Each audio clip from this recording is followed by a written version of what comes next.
Bruno, I want to talk a little bit about, we've been producing your music the whole time, just working with people. Yeah. And I think that first of all, that needs to be acknowledged. For a while, it felt like Bruno Mars had gone quiet. No constant social media presence, no messy headlines, no public spirals, no oversharing interviews. And in a culture where celebrity relevance is usually measured by how loud you are, how often you trend, or how much drama you generate, that silence confused people. Some even started asking if Bruno Mars had fallen off. Have you adjusted to being a superstar, man? Me? Yeah. Nah. It's not, because I just do music. That's all since I was a baby. And I don't look at myself as a superstar. It's like all I want to do is do music. And to me, success is doing what you love. And I love doing music. And I love being able to provide for my family doing what I love. But here's the thing, Bruno Mars didn't disappear. He stepped back. And now, in 2026, he's reminding everyone exactly who he is, without begging for attention or chasing virality. Because while the internet was busy crowning new pop stars every 6 months, Bruno was quietly positioning himself for one of the most dominant touring years in modern music history. Where do you think your romantic chord comes from? Because you do sing so much about love songs. I'm a romantic guy. He knows what I'm talking about. He knows. His newly announced romantic tour didn't just sell well, it shattered records. In a single day, Bruno Mars moved 2.1 million tickets, breaking Ticketmaster records and setting a new Live Nation benchmark across North America, Europe, and the UK. Stadiums sold out so fast that over 30 additional dates had to be added almost immediately. Wembley Stadium alone is getting 6 nights, a feat reserved for artists with true global pull. And suddenly, the narrative flipped. The same people who thought he'd faded out are now scrambling to understand how Bruno Mars became this powerful again without ever screaming for relevance. What makes Bruno Mars fascinating isn't just the numbers, it's how he got here. In an era dominated by TikTok hits, parasocial relationships, and artists living online, Bruno Mars has done the opposite. He doesn't overshare, he doesn't live stream breakdowns, he doesn't feed the algorithm personal chaos to stay visible. Instead, he's built a career around craft, consistency, and mystery. While many artists burn out chasing constant engagement,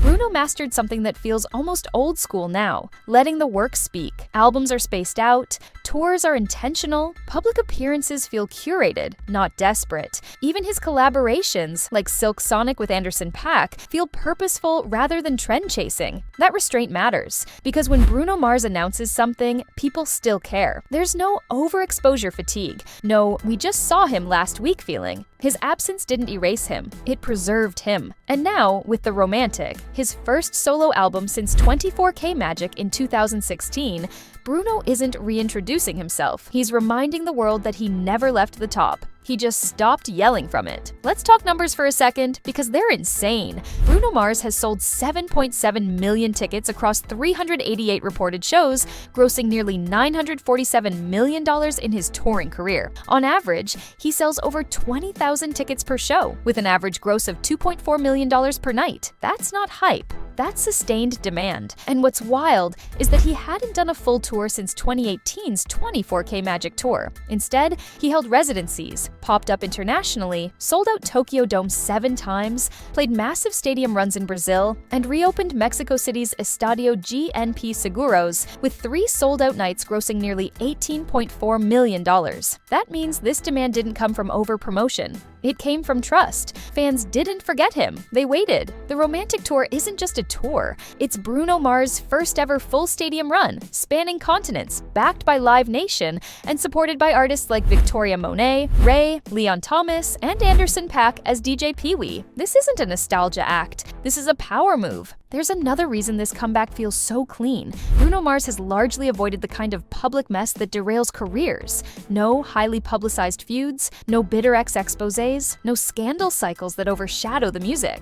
And in drunk-off-tea fashion, let's be honest, that's rare. So many male pop stars of his era burned out publicly. They cracked under pressure, lashed out, or became cautionary tales. Bruno didn't. He stayed disciplined, focused, almost boring in the best way. That doesn't mean his life has been perfect. It means he understood something early. The internet doesn't need full access to you.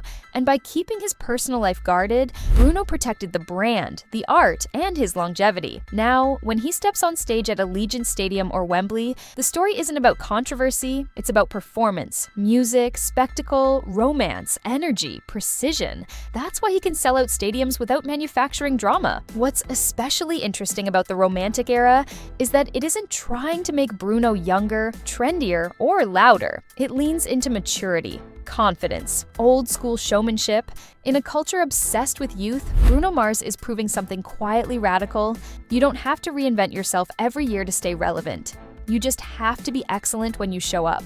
At a time when women in pop are often scrutinized for aging and men are praised for evolving, Bruno's success also highlights a double standard, but it also shows what's possible when an artist navigates fame with intention rather than entitlement. He's not trying to dominate headlines, he's dominating arenas. This isn't just about Bruno Mars selling tickets, it's about a broader shift in celebrity culture. We're watching audiences slowly burn out on constant chaos and rediscover the appeal of stability, polish, and reliability. Bruno Mars represents the kind of stardom that doesn't beg to be seen. It expects to be remembered. And the fact that fans showed up in record-breaking numbers after years of relative quiet says everything.